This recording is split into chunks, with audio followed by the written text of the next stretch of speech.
A mysterious shipwreck has been found 500 meters off the coast, lying in their path, and there's no way around it. The wreck is directly in the path of the pipeline, and the engineers have no choice but to halt work. They look for alternate routes, but the underwater terrain near the coast prevents the pipeline from going around or under it. So they have to go through it. But before they do that, they decide to study the wreck and recover as many artifacts as they can. The problem is that the shipwreck lies in over 200 meters of water, well beyond the reach of archaeological divers. Marek Jasinski is a professor of marine archaeology. His team is called in to research the wreck 500 meters from the harbor. I don't think they were really happy when they found out that there was a shipwreck lying in the way. It may have stopped the pipeline in its tracks, but for archaeologists, this is a fantastic opportunity to excavate and retrieve a piece of history. But it's hard enough doing a proper archaeological excavation in shallow water. At these depths, it's considered nearly impossible. So the team takes a lead from the Ormen Lange engineers and uses ROVs to do the archaeological recovery for them. These vehicles now become new generation tools for the archaeologists. But the thrusters on the ROVs stir up sediment and obscure the wreck site. So the archaeologists devise a way to put an ROV on site and move it around without thrusters. The ROV docks to this steel frame, which covers a section of the wreck. Once attached, gears and pulleys control its movement with precision, and the archaeologists can get on with the job of unraveling the mystery of the shipwreck.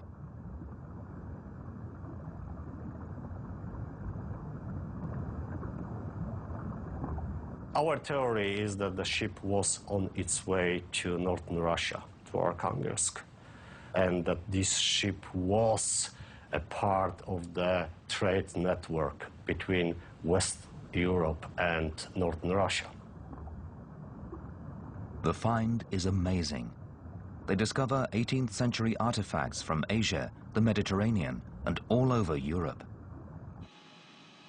Once the sand is cleared, fully intact wine bottles, plates, and coins are collected by the remote-operated vehicles. Back in the lab, the finds are investigated.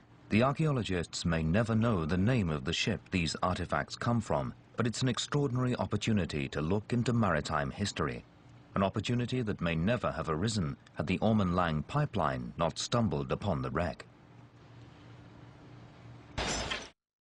Meanwhile, in Nyhamna, they now have to deal with the raw gas that comes out of the Ormen Lange field. What comes through the pipeline is not pure gas. It contains large chunks of debris called slugs. The slugs move through the pipeline with such force that when they reach the treatment plant on land, they have the potential to explode like liquid bombs. And they will come into the plant with quite high velocity and there's a lot of mass in it. So if those came into the plant directly, it will probably destroy the plant. The solution is to build a slug catcher, a labyrinth of pipes and filters. This 10,000-ton monster will meet the debris and stop it in its tracks before it reaches the Nyhamna plant.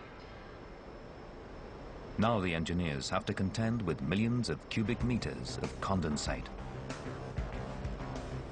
Every major gas producer ends up with condensate, a valuable stew of raw materials that can be turned into other types of energy. The problem is storing it and then moving it. The solution here is to use huge underground caverns carved inside the Norwegian mountains. This enormous natural holding tank can be filled with 230,000 cubic meters of condensate. And the engineers don't have to line the rock caverns with anything. Water pressure from the surrounding area forces the toxic sludge to stay confined within the walls. Every 4 days, the caverns are pumped dry, and freighters haul away more than 24,000 cubic meters of condensate. This byproduct is a sort of liquid gold, which can be turned into other types of fuel for the international marketplace. As the Nyhamna gas plant is completed, the final leg of pipe is laid out to the Ormen Lange gas field, 120 kilometers offshore. A special ship is required to work in these dangerous waters close to the Norwegian coastline.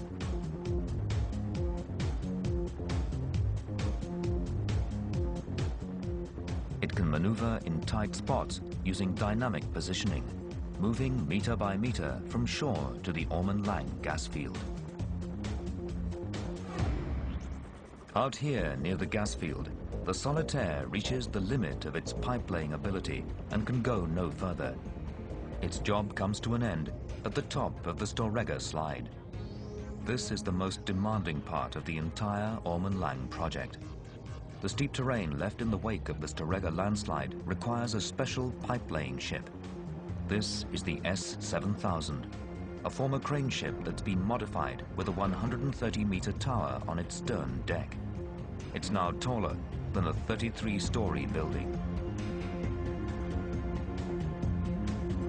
It's a floating factory, and one so big that it's easy to forget it's 100 kilometers offshore in the North Sea. 20,000 pipes are welded together in groups of 4.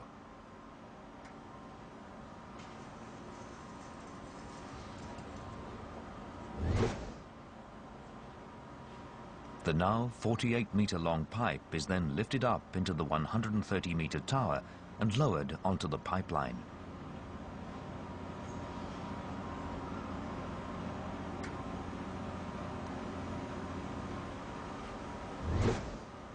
Here it's welded to the pipeline, and then the pipe is carefully eased through a series of tensioners within the tower and lowered vertically straight off the ship. The entire operation takes a month to complete, making the final connection from the template to Nyhamna. With the final link made, the engineers have done what seemed impossible and built a super pipeline through some of the roughest underwater terrain on the planet. But will the super pipeline deliver? Regardless, it represents a gigantic leap in the technology of undersea engineering. The technological advances made here might well end up being used under the impenetrable Arctic gas fields. By the time this pipeline gets into full production, the huge army of divers, welders, engineers, and construction people will already have moved on to other projects, leaving behind them a super pipeline hidden deep under the North Sea.